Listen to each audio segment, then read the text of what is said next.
Hey there everyone, I'm just doing a quick update video for my snapping turtle build post-patch. Literally nothing has changed, but I have refined the build slightly. Check out the description below for a link to my boss killing montage in the original version of the build, and at the end of this video you'll be able to see a quick example or version of me killing the last boss of the DLC, spoiler warning. And yeah, so let's get straight into this. So I want to get straight into this video we're going straight into the stats. A lot of people have pointed out, hey, you're level 235. You can do this pre-235 easily. To start with, you take such little damage, you do not need 60 vigor, right? And secondly, you don't need that much endurance. The endurance is nice for the stamina and stamina recovery, obviously, because you'll be blocking a lot of hits, but you don't need it. The reason I have this is so that I can wear this ridiculously heavy armor. Most of the time, most of the damage doesn't ever get past your shield. Therefore, you can kind of get away with wearing whatever armor you like, which means you can bring the endurance down. Strength 80 is complete overkill. I wouldn't really recommend ever going above 60. I just like the look of 80. You don't need it. You don't even arguably need 60 because a lot of damage is going to be bleed. And the Arcane 61, you don't need that either. That's just extra scaling. It already has ridiculously good blood loss build-up on the weapon by default. So, you know, it's just kind of really extra. Secondly, we're going to go into the equipment. Again, the Blood Sword Lance, plus 25. This weapon is absolutely amazing for a heavy thrusting sword. Use this while blocking so you take no damage while doing so, and it has the luxury of being able to have its own Ash of War. Now we give this one the Crag Blade Ash of War. Because we are making this a blood weapon, we are nerfing our strength scaling in the process, but the Crag Blade, thankfully, gives us our strength scaling back again. It raises it back from a B to an A, to which is what it should be, which is what allows our AR to be absolutely crazy while keeping all of our crazy blood loss. This weapon I feel like is better than pretty much every other option. The only thing it lacks is a little bit of range compared to some of the longer spear versions. The Verdigris Great Shield, you see mine here is only a +9. The +9 difference to a +10 is the guard boost actually goes to 90, which is the highest guard boost available from what I understand as far as physically damage negating shields goes. It's just the best in my opinion. The finger shield offers slightly better elemental damage resistance. I don't really care for that. I'd rather have the guard boost personally, and you'll see why in a minute, because our defensive stats are completely jacked. We have the Dragon Communion Seal. Now you can use whatever seal you like, especially in this current version, because this current version only uses the seal in order to buff, which means it doesn't matter which one you use. The reason I have the Dragon Communion Seal is because I stack Arcane to 61, which means I get a considerable boost out of using this as an offensive seal, and occasionally it's kind of fun to play around with the lightning abilities, especially if you have to go and slay a dragon, because dragons are just annoying. So what better way than to just use stats we already have invested, right? Armor-wise, it's the Verdigris set, DLC set. You don't need this. There's versions of this which are basically the same in the regular and base game, so the DLC is completely not required to have this armor set. You will need it for the weapon and shield, obviously. And all this does is provide really solid defenses. Completely unnecessary. Like I said before, most attacks aren't going past your shield. The ones that do, you know, defense is going to be ridiculously high anyway. So there's tons of alternatives to this. Not important. Now the Talismans is something that I've changed up because I decided to go with the Verdigris Discus, considering the fact that I'm always into heavy load. I did try the over income but didn't like it at all. Not being able to run hurts.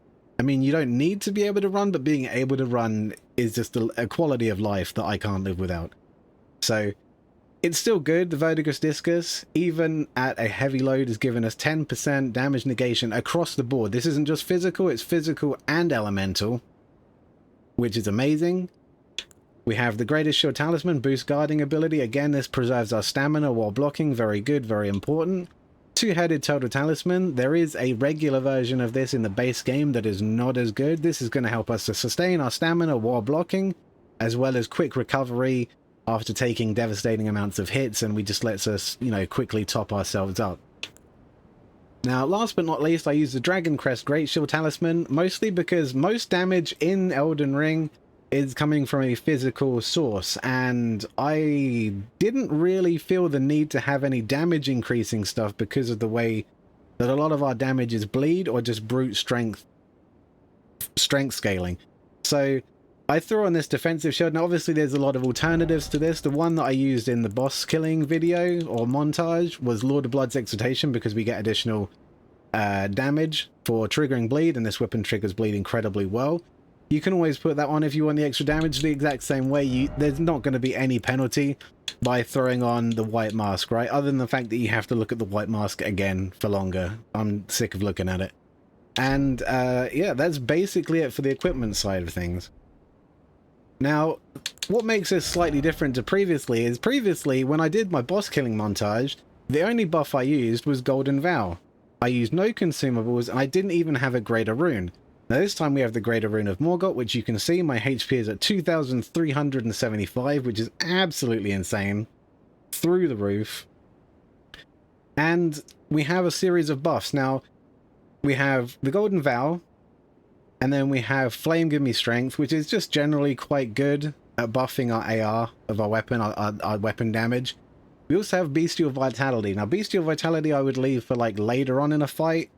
I don't think we hardly ever need it. We don't really need it at all. But it's just a nice backup thing to have if you're ever being pressured. We don't currently, in this setup, have the FP to cast all of it in one go. All of our buffs in one go, and do the Crag Blade. Like, we have Crag Blade or Bestial Vitality. One or the other. At the moment, we don't have the FP for both. And I'll show you quickly what the buffing sequence of this looks like, and the associated numbers with it in just a minute. But you can see here, base without any buffs, we have 1,191 AR, which is insane, unbuffed. Obviously, this is including the Erdtree blessings, but we only have 15 Erdtree blessings. We don't have 20 yet, which means this will go even more insane when we actually get fully buffed. I think 20 is the max. Either way, right now it's just nuts. Same with the defense. And when this translates over to the base game, it's still ridiculously good. Because you have to remember, damage negation is multiplicative, it's not additive, so these numbers are ridiculously high for not using the Endure Ashes of War. And I don't really like the idea of using the Endure Ashes of War in this anyway.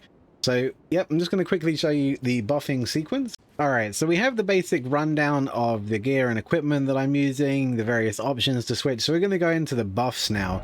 And this is... it has a few different caveats, because this is designed not only to just kind of fight the bosses, this is also designed to cruise the game, to have an enjoyable, pleasurable, easy experience, and this can be done a number of ways. But there are conflicting buffs in this setup that you'll need to be aware of. Now you can see I have Golden Vow, which will work with Flame Grant Me Strength, okay, and we also have Growled Vow, which will work with Bestial Vitality. But Bestial Vitality and Give Me Strength doesn't seem to work to each other. They always seem to drop each other's statuses down. And the same goes with the Boiled Crab. So you kind of have to pick and choose how you want to do it. Now, the Crag Blade part of this buffing sequence will always work. It's just a matter of the middle bit. So if you're running around doing dungeons and, I don't know, your health pots are getting low, they really shouldn't be, but you have Bestial Vitality to tick yourself back up if you need to, as a way of not using a flask, right? You also have the damage version, which is Golden Vow, Crag Blade, Flame Give Me Strength, which is really good, and you also have the more defensive option if you're suddenly deciding that you're taking too much damage. Again, shouldn't really be a problem, which is going to be Golden Vow, Boiled Crab, and Crag Blade. Now, generally, you shouldn't need to not use the first two. Like, Golden Vow, Flame Grant Me Strength, Crag Blade should be more than enough for, like, every piece of content in the game. But you have options, right? So I'm just going to go through the various, or the main, I should say, the main buffing sequence. So we're going to go with Golden Vow. You can see our AR goes up to 1,370 and 79.2 physical defense.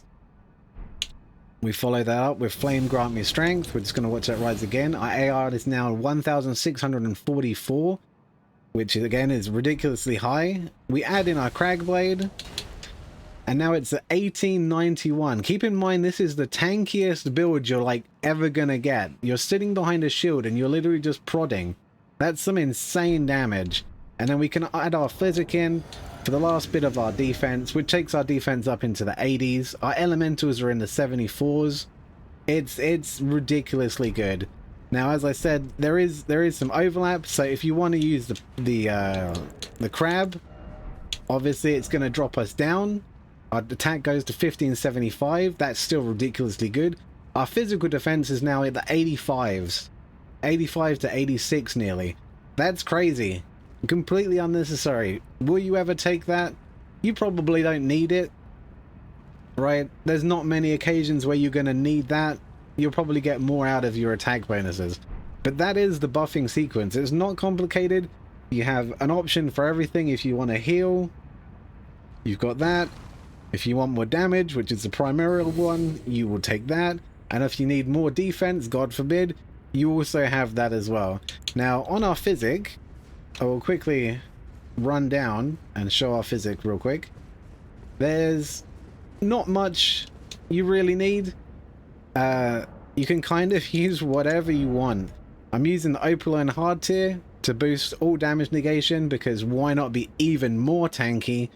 And I know I don't have all of them here, and arguably you could go for the Cerulean Hidden Tier, but again, our buffs don't necessarily overlap properly. They will cancel each other out, so there's no benefit from just spamming that.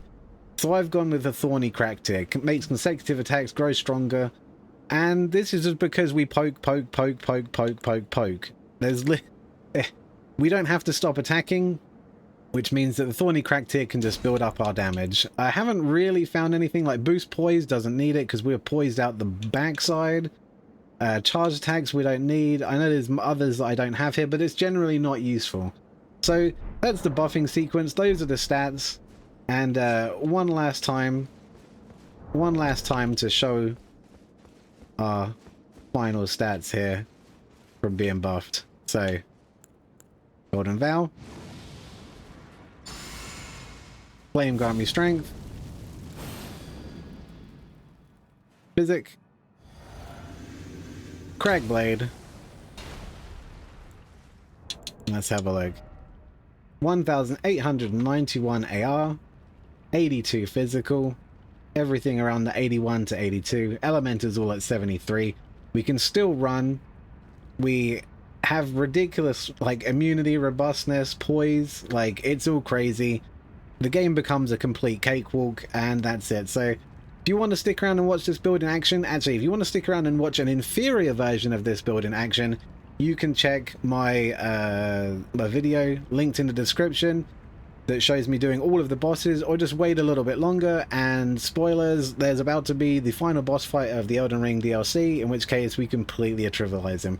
So thank you for watching. This is just an update, given the new patch has gone live and I've had a little time to mess around with this and find what I'm comfortable with. And yeah, if you like the video, give it a like. If you've got an opinion, leave it in the comments. I'll try and get back to everyone. Thank you for watching. Bye-bye. My loyal blade and champion of the festival. Both your deeds will ever be praised in song. Now, the vow will be honored, and my lord brother's soul will return, so that he may be my consort.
Lord brother.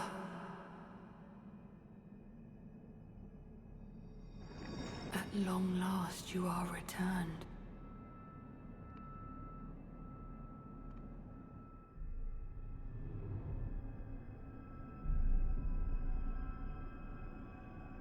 Tarnished one. Aspiring lord of the old order. If you have known sin, if you grieve for this world, then yield the path forward to us.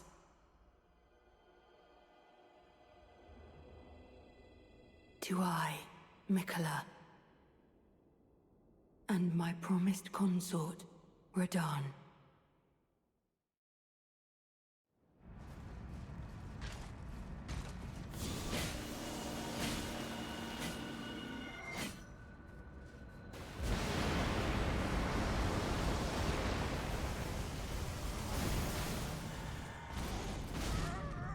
I promise you, 1,000-year voyage guided by compassion.